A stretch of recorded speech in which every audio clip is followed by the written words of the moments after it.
Innovation na makambo ya mpepo tope aviation na RDC. Compagnie africaine d'aviation CAA na mokuse alela yango minu na nenga kosakana tedi et commandé domaine na ye. Après réception, ya premier Airbus A330, oyo CAA yaka nango, mikolo eleki, yango nde suki saka masolo, ndi melanga imwana Kongo ke CAA a outi lisusu ko bambo la koko di koko na botu, na domaine aérien, avec arrivée pe réception, ya deuxième avion esika Airbus A330.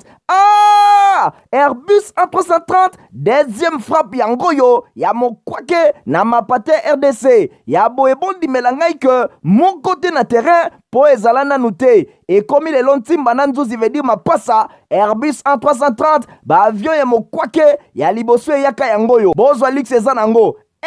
neti soki omatio kita na ote po confort nango eza na ba angle nyonso kobanda na bakiti na couloir na first class na classe économique et bongo bozo ya mibale yango yo nyonso eza na excellence pe noblesse moko hors pair boyeba pe bosimba ke Airbus A330 eza ba marque ba avion oyo bomodaka na international ba compagnie aérienne de renom pe crédible nde basalelaka yango bokokuta yango na bamboka lokola Allemagne veut dire na Machaft pe ba pays européen ebele kutu batu ya baaffaire pe mingi ya minene na monde mingi basalelaka yango po na kitoko pe bopeto na luxe na yango surtout mécanisme ya sécurité eza nango chaque siège ndenge kaka boza komona eza na mwa mini télé oyo kotalela bafilme ennui, fatigue, okotika la koyoka yango te USB na pointe pour na chargement ba téléphone tope ba utilité mosusu Airbus A330 ya mibale ya CAA et combien eza na deux classes first class pour na bino ba grand monsieur na ba grande dame pe ba personnalité misusu ebele avec 36 sièges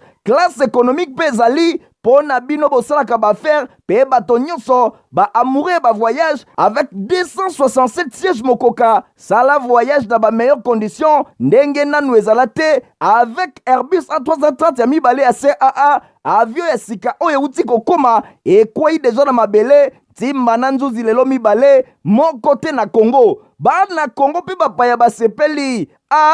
oui CAA mfumu na ba innovation deuxième avion Airbus A330 yango ekomi. Bon jeudi na mabota na bino te biko bosa ebele pembe na ba poste téléviseur na bino pona kolanda info lingala journal la peuple pona peuple tika to fonla basango na biso na masolo ya politique pona koyebisa bino ke chef de l'état Félix Antoine Tshisekedi Tshilombo aza ko séjourner na Luanda capitale ya Angola pona ko participer na 43e sommet ordinaire ya SADC Bolanda reportage oyo. Premier citoyen de la République démocratique du Congo, Félix Antoine Tshisekedi Tshilombo, a entamé depuis mercredi 16 août na Luanda mission ya participer à 43e sommet ordinaire ya ba chef d'État et à ba gouvernement ya communauté de développement d'Afrique australe SADC na Mokuse oyo efongwamaki jeudi 17 août na tête ya organisation régionale oyo depuis 12 mois président de la République a encore remettre flambeau et pas ya moninga na ye Joao Lourenço ya Angola a présenté bilan avant passation à pouvoir. Chef de l'État a participé qui mercredi na sommet à Troïka et organisation à SADC oyo ezako traité makambo etali kimia sécurité et stabilité na région pe ezali kolakisa na ba état membre nini esengeli basala beaucoup tani oyo esangisaka président oyo abimi oyo akoti na oyo akoya bosimbake mbula oyo sommet ya ba chef d'état pe ya ba gouvernement thème na yango ezali les principaux moteurs de l'industrialisation durable de la région de la SADC ba participants ba koluka ndenge nini ba ko soutenir industrialisation régionale na oyo etali ba ressources humaines ya malonga pe ba ressources financières oyo esengeli pona ko assurer ba mécanisme ya financement ezala ya malonga. Na masolo primature esengeli koyebake ono ya président de la République nde premier ministre Jean-Michel Sama Lukonde a clôturaki mercredi 16 août na palais du peuple ba travaux à table ronde sur l'état de siège na ba province ya Nord Kivu pe ya Ituri. Nadine Asona reportage. Durant jours mokoka soit du 14 au 16 août 2023 participants bayaki na différentes institutions province ya pays gouverneur militaire ya deux provinces sous état de siège députés provinciaux pe force vive ya république pour être basala analyse à travers 3 commissions option relative ya kolever ya réqualification to ko maintenir état de siège na moko la moko ya commission oyo ebele ya recommandation ezalaki formulé pe coulé sous forme ya rapport destiné et pas ya président de la République chef de l'État des premier ministre Jean-Michel Samalukonde Kenge akotaki na masolo et pas wapi aranda qui vibrant hommage na président de la République oyo a conféré mandat ya ko convoquer pe ko organiser table ronde oyo et pas wapi azalaki bongo modérateur ya ba travaux kuna alaki bango était à transmettre rapport final et à table ronde oyo et pas ya président de la République yende aza réservé pour na ba directive appropriée chef ya gouvernement a remercié qui participant oyo bazomaki na basiz oyo pambate aménager ki effort moko ya makasi pour na coproduire travail moko ya qualité bosimbake depuis accession na magistrature suprême en janvier 2019 président de la République Félix Antoine Tshisekedi Tshilombo azali kosala makasi pour aider agression ya République démocratique du Congo oyo ezali victime pour esi la pambate ezu penza décennie surtout na partie orientale ya mboka et pas wapi Rwanda ezali ko créer insécurité moko à travers groupes armés et pas wapi bazali ko causer conséquences moko ya ndenge na ndenge sur le plan économique, social, sanitaire, environnemental, éducatif pe bongo na bongo bosengel koyeba ke président de la République aza toujours na sima ya maloba na ye le peuple d'abord o azali toujours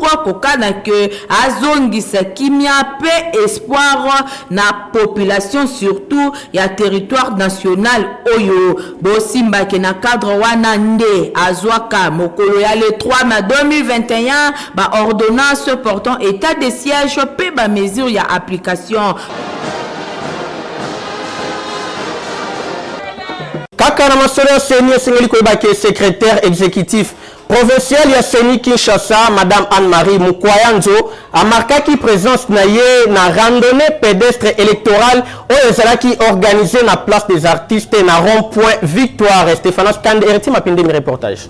Secrétaire exécutif provincial ya commission électorale nationale indépendante Seni na Mukuse pour la ville ya Kinshasa Madame Anne-Marie Mukwayanzo amarkaki présence active na ye na randonnée pédestre électorale oyo ezalaki organisée na place des artistes na rond-point Victoire na commune ya Kalamu. Activité oyo ezalaki bongo initiée et pas ya réseau d'éducation civique au Congo RESIC na Mukuse en partenariat na ONG 1111 pe ya protection internationale pour na mobiliser pe sensibiliser population na makambo etali opération ya délivrance ya ba duplicata ya carte de lecteur boye elongo na participation ya ba animateur ya RESIC oyo bango nyonso ba se constituer ki na groupe ya 10 000 ba mégaphone na bango pour na kosala ba sensibilisation na ba point chaud ya ville pour na ko assurer large sensibilisation ya ba kinwa na ba différentes étapes ya processus électoral oyo ezali en cours et elongo na accent moko particulier na oyo etali délivrance ya ba duplicata ya carte de lecteur na mode de circonstance na ye liboso ya déploiement ya animateur sur terrain secrétaire exécutif provincial Madame Anne-Marie Mukwayanzo ataki en avant-plan rôle oyo RESIC azali ko jouer na oyo etali processus électoral alobi ete boyebi ke organisation ya société civile oyo ye azana kati RESIC bazana cadre wana bango ba jouaka rôle moko ya makasi pona oyo etali sensibilisation ya population mingi na ville ya Kinshasa na chaque étape ya processus électoral oyo Seni antamaka na tina wana bango bazali ko accompagner biso pona sensibilisation oyo ezali ya komemela population matière ya information pe ko pesa ye biloko nyonso ndenge makambo ezali kotambola alobi depuis le 2 août 2023 Seni a lancé qui opération ya délivrance ya ba duplicata ya carte de lecteur pona oyo ebungaki pe pe pour na détenteur oyo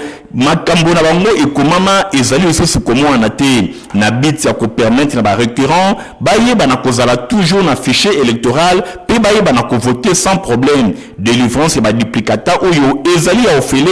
population esengeli atelemela moto nyonso azali koluka kosenga mbongo pona kopesa duplicata nyonso ezali kosalema to opération oyo na 12 antennes oyo ezomi na ville province ya Kinshasa. Nde na tina wana asengi na population bazala patiente liboso ba file d'attente nyonso pamba te anguma ekoki pe kozala kasi bango bazela pona koza duplicata na bango. Na ngambo mosusu secrétaire exécutif ya RESIC Jean-Michel Mvondo atalisaki ke activité oyo ezali bongo na cadre ya projet ya élection na RDC oyo ezali initié et pas ya structure na bango depuis mois ya juillet outi koleka projet oyo ezali kosalema na 6 provinces ya RDC mingi penza ya Kwilu, Okatanga, Kasai Central, Nord Kivu, Sud Kivu, pe na ville province ya Kinshasa. Na ngambo mosusu a préciser que population esengeli bamelengela pona kozala duplicata yango ezali enrôlement te kasi ezali opération oyo ezali ko permettre ba oyo basanrolaki déjà bayeba na koza document mosusu pona ko voter en cas ya perte ya document na bango to pe ba écrit ezali komona te. Na tina wana ba animateur ya RESIC bazali déployer na 24 communes ya ville ya Kinshasa pona ko sensibiliser population. Ndenge porte-parole ya animation oyo atalisaki na ba point chaud ya quartier oyo participation responsable na processus électoral na RDC. Totikala kaka na masolo ya politique pona koyebisa bino ke Marie-Josée Ifoku, présidente ya parti politique Alliance des élites pour un nouveau Congo ANC na Mukuse, asalaki jeudi 17 août 2023 point de presse wa pepai annonçaki officiellement candidature na ye na magistrature suprême pona ba élection ya le 20 décembre 2023 na République démocratique du Congo. Stéphanos Kande héritier Mapindemi. Ezalaki liboso ya bapanzi sango nde Marie-Josée Ifoku asalaki annonce na ye ya kozala candidate na magistrature suprême, c'est-à-dire kozala candidate président de la République. Pour na Marie-Josée Ifoku, République démocratique du Congo ezali en péril. Asali liste ya makambu ya mabe oyo tilelo ezali kosalema na République démocratique du Congo abandaki na insécurité na est, occupation illégale ya ba M23 na territoire ya RDC, insécurité na Kwamut oyo tilelo senina nu akokite koorganiser l'élection ba conflit tribaux atalisaki na ba journaliste ndengeni ni tilelo ba richesse ya RDC ezali exploité d'une manière sauvage na mboka na bango. Marie-Josée Ifoku alobike lobiko ya ba congolais ekouta kaka epai na bino moko talatina azongi lisusu na course oyo ya kozala candidate na présidentielle. A présentaki vision ya 5 ans po na kolobake 5 ans ya bokonzi na ye ekozala ya transition aye na vision ya renaissance po na Marie-Josée Ifoku esengeli bana ya mboka bavanda esika moko basala état de lieu ya RDC kobanda 1960 tilelo bana mboka na bango esengeli batia mibeko ya solo oyo ekomema développement pe ekosala ke bamboka misusu balula pe biso. Vision na ye ya combolisation ya renaissance oyo ezali na 7 points: nettoyage personnel, nettoyage autour de soi, les prolongements de soi, l'unité dans la diversité, la bonne gouvernance, le nettoyage de l'État, et renaissance de la République. Dont bénis, préférons ton soleil, nous assurerons. Na masolo mosusu esengeli koyebaki insécurité pe inondation ezali konyokola population ya quartier Batekede kuna na commune ya Matete. Bolanda badetaye na mongongo ya Jabine Malembe pe Orly Makopo. Insécurité pe inondation ezali konyokola population ya quartier Batekede kuna na commune ya Matete. Bota la bino moko ndenge population ekima bandaku parce que ba mapangu tu etiola na mai. Chose grave tozali kutuna elanga. Ebongo na mbula bakosuka wapi? Na likambo yango population ezangaki maloba te. Boyoka kolele ya mama veuve oyo na micro info Lingala. Maloba na ngai awa naza na pasi quartier mobimba toza na pasi mai todinda kaka biloko na biso ezobeba bana ka bazwa kobundisa biso awa tobomba na ka na kati ya ndako tokimakimaka atalanga mpaka ya boye na bano bautaka kan donc déranger bato bango balingi bayaka awa basali stage na baboteli bato bakei donc so bajeune na oto batelemi baboya bongo bakatana bango bimana minduki boye papa tosepeli parce que koto biso toza na kimia te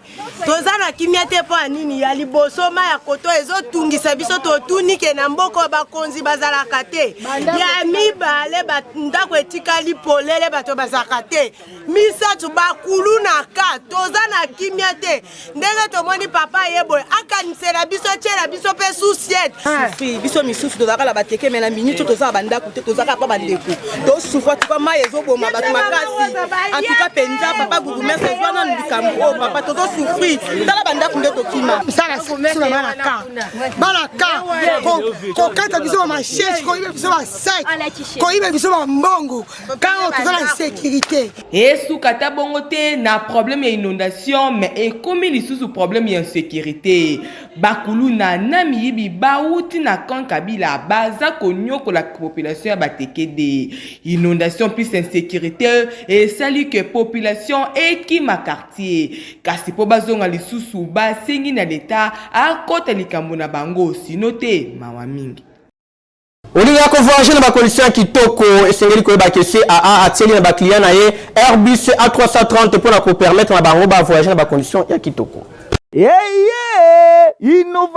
Innovation na makambo ya mpepo tope aviation na RDC compagnie africaine d'aviation CAA na mokuse alela yango minu na nenga kosakana te di et commandé domaine na ye après réception ya premier Airbus A330 oyo CAA yaka nango mikolo eleki yango nde sukisaka masolo ndimela ngai mwana Kongo ke CAA auti lisusu kobambola kokodikoko na ebotu na domaine aérien avec arrivée pe réception ya deuxième avion ya sika Airbus A330 Airbus A330 deuxième frappe yango yo ya mokwake na mapate RDC ya boebondi melangai ke mon côté na terrain po ezala nanu te ekomi lelo ntimba na nzuzi veut dire mapasa Airbus A330 ba avion ya mokwake ya liboso eyaka yango yo bozwa lix eza nango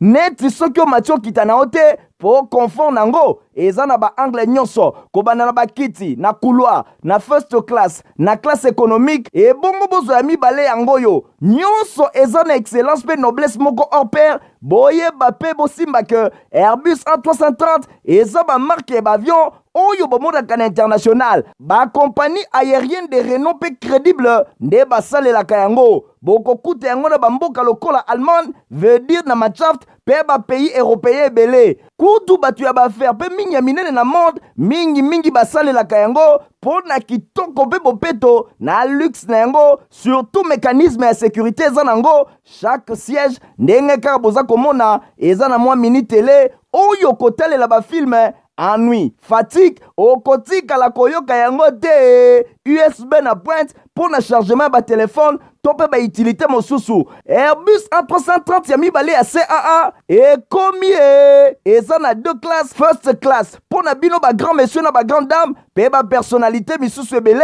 avec 36 sièges classe économique pe ezali pona bino bosalaka baaffaire pe bato nyonso baamoureux ba voyage avec 267 sièges mokoka sala voyage na ba meilleures conditions ndenge nanu ezala te avec Airbus A330 ya mibale ya CAA avion ya sika oyo uti kokoma ekwei deja na mabele timba na nzuzi lelo mibale moko te na Congo bana Congo pe bapaya basepeli oui CAA mfumu na ba innovation deuxième avion Airbus A330 yango ekomi na masolo ya religion esengeli koyeba ke Congo pour Christ CPC na mokuse elongo na évangéliste international Jean-Oscar Kinsamila Kibila baza kolengela campagne d'évangélisation na stade de martyr ya Kinshasa kobanda vendredi 18 août tu dimanche 20 août 2023 ikozala bongo le sambo pona mboka pe pona mabota bolanda ba détail.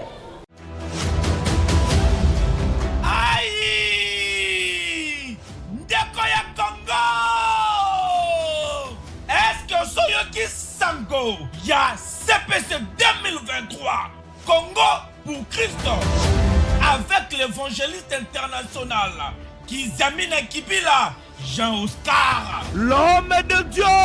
l'homme de feu.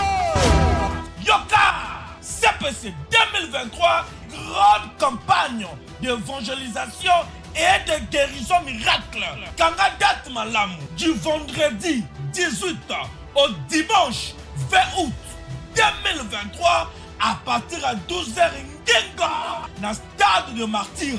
Et c'est le seul rendez-vous. Il y a prière pour la mboka, et prière pour la famille. Blocage, stérilité, paralysie, malade et oumeli. L'évangéliste international, Kizamina Kipila, Jean-Oscar Alobi, si ton Dieu est mort, et c'est le mien pendant 3 jours à CPC 2023 dans le stade des martyrs. Kobo Sanate, conférence des ministres, des serviteurs et servantes de l'Éternel du 15 au 17 août 2023 dans le quartier général. Il y a ministère la puissance du nom de Jésus-Christ. Oyo et Zoami, na croisement Capella et chaussée de Kimweza numéro 8, quartier Yolo Sud, commune à Kalamu, référence Maître Taureau. Ah! Pour la CPC 2023, Ganakuzangate. Kaka na masolo ya religion esengeli koyeba ke ministère les étonnants oyo ekambama kepa ya évangéliste Mado Ngalula eko célébrer 2 ans ya existence ya temple na bango dimanche 20 août 2023 oyo ekobanda de 8h à 11h na thème la délivrance. Reportage de Christian Kangebeni na Dine Asuna. Nzambe bozali boyo kelanga eloko oyo ministère les étonnants baza kolengela journée moko unique mokolo ya dimanche 20 août 2023 de 8h à 11h botunanga soki ezali nini ezali nde célébrons 2 ans et la kisike bazali kosepela to ko fêter 2e année ya existence ya temple na bango nde pona kotombola kolo kitoko babongisi mokolo oyo pona bana na nzambe nyoso epai wapi basali na nzambe yanguya bakosangana pona kodecortike thème kitoko oyo babengi yango bongo la délivrance kuna oti ya milulu ezali obele ye moko mama ya bana mama ya mabota ebele évangéliste Mado Ngalula bana na nzambe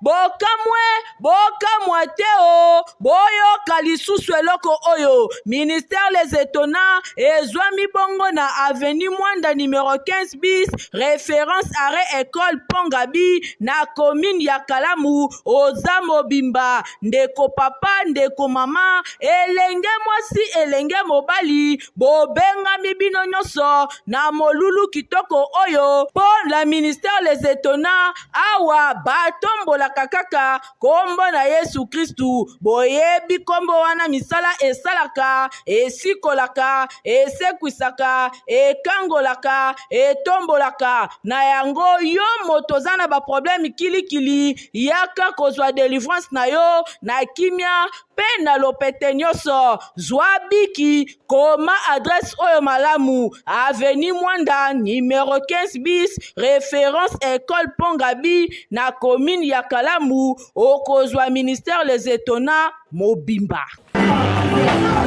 Na masolo éducation sengeli koyeba ke université catholique ya archidiocèse ya Kinshasa omnia omnibus bafongoli déjà ba porte na bango pona ba inscription ya année académique 2023-2024. Stéphanos Kande Nadine a son reportage. Chers parents, chers finalistes ya secondaire P humanité, chers étudiants bino nyonso oyo bolinga formation universitaire sango malamu oyo ezali nde pona bino yoka université ya archidiocèse ya Kinshasa université catholique omnia omnibus bafongoli déjà ba porte na bango pona ba inscription académique 2023-2024 pona ba faculté oyo faculté de gestion management recherche et développement, faculté de sciences des bio-ingénieurs, faculté des sciences et techniques, faculté des sciences informatiques, faculté des sciences de l'information et de la communication, faculté de théologie, faculté de philosophie et histoire, faculté de santé publique, faculté de sciences politiques et bonne gouvernance, faculté de droit. Bokoki koleka na basit na bango oyo po na kozwa ba formulaire ya ba inscription pe ko déposer ba dossier na bino na rigini. Kuna pe ezali ba bureau administratif na bango soki ozali kaka na rond-point Ngaba tuna paroisse catholique Reine des Apôtres ozali mobimba na Omnia Omnibus na commune Yangalema référence Kitambo magasin otuni paroisse Saint-Jean 23 na grand séminaire théologique na commune ya Kitambo référence centre catholique Nganda grand séminaire philosophie Saint-André Kagwa na commune ya Kasavubu site ya Sayo référence ex-IFAD bokanisi esili ten Omnia Omnibus apesi bino possibilité ya kozwa pe ba inscription en ligne okoki ko remplir formulaire na yo kitoko bisika ozali sans que o se déplacer kota na internet pe beta site oyo www.universitéomniaomnibus.com tope obengi bango na numéro oyo 083 14 45 562 esilika kate Université Omnia Omnibus a bombeli pe bino système ya LMD licence master pe doctorat Omnia Omnibus ezali université ya science conscience pe excellence awa soki osilisi okobima na bafongolo ya misala nyonso na maboko na yo bosala mbango po awa ba place ezali limité soyez le bienvenu.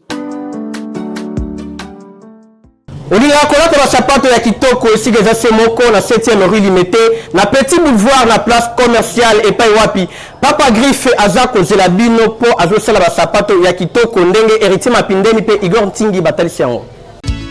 Papa sinangai eutako apio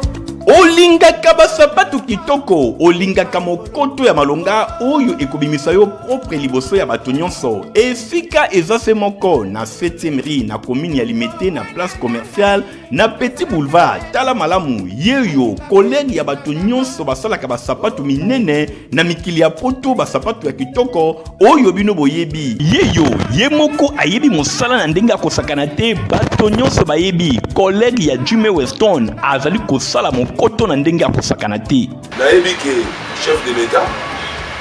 Fachi Beton oyebi nga na kombo oyebi nga na elongi oyebi nga na mosala. Moi je pense que c'est déjà quelque chose de bon. Puis oyebi bate ezangi na Limete tokie na premier ministre ozalaka na yo na musée oyo kota palais du peuple obenga ngai tokutana mais ti lelo ka ba blocage. Mais on a même la ministre là, ministre de la culture Azali, ministre de l'industrie Azali, ministre de la PMI Azali, PMR. Mais pourquoi tu es au Changa Maboko, on a diminué tout le chômage. Pour nous les hommes, par contre, nous n'avons pas Patrice pour diminuer tout le chômage. Pour encadrer jeunesse, pour transformer Bango, si on est pour ça la sapate, est-ce que on a besoin de ça pour nous? Je ne pense pas. Automatiquement, à Oluka, Azala, responsable pour qu'il y ait des familles. Mais pourquoi Naza a été dit pourquoi Dans ce cas-là, on a fait un gentil Obila. Adjoint Naé, ils allaient chez Goko Moulumba, fils gouverneur gentil Obila. Nous avons quand même bonne foi. Albara Ngamoua, mais Bangati n'est pas chef de l'État. Il n'a pas essayé mon compte au monde. Il a dit que ma politique, tout le monde m'a camé. Mais il fait qu'il bonne foi. Autorité moi je pense que nous sommes effort et ça devoir on a vu on a devoir dans la salle ce qui était le bois dans 7e rue place commerciale na petit boulevard place partie soit un peu monsieur mon ambassade d'Ador à Kekele pour nous dans la présence de la salle nous avons bien organisé nasala mikanda nyonso oyo ekosenga l'état lobi po tosoutenir yo yango na bimisi mais balingi kosoutenir nga te bon je comprends ntango client nyonso akotaka awa okaka yango papa gresmawa ngo babiso mama te po basoutenir yo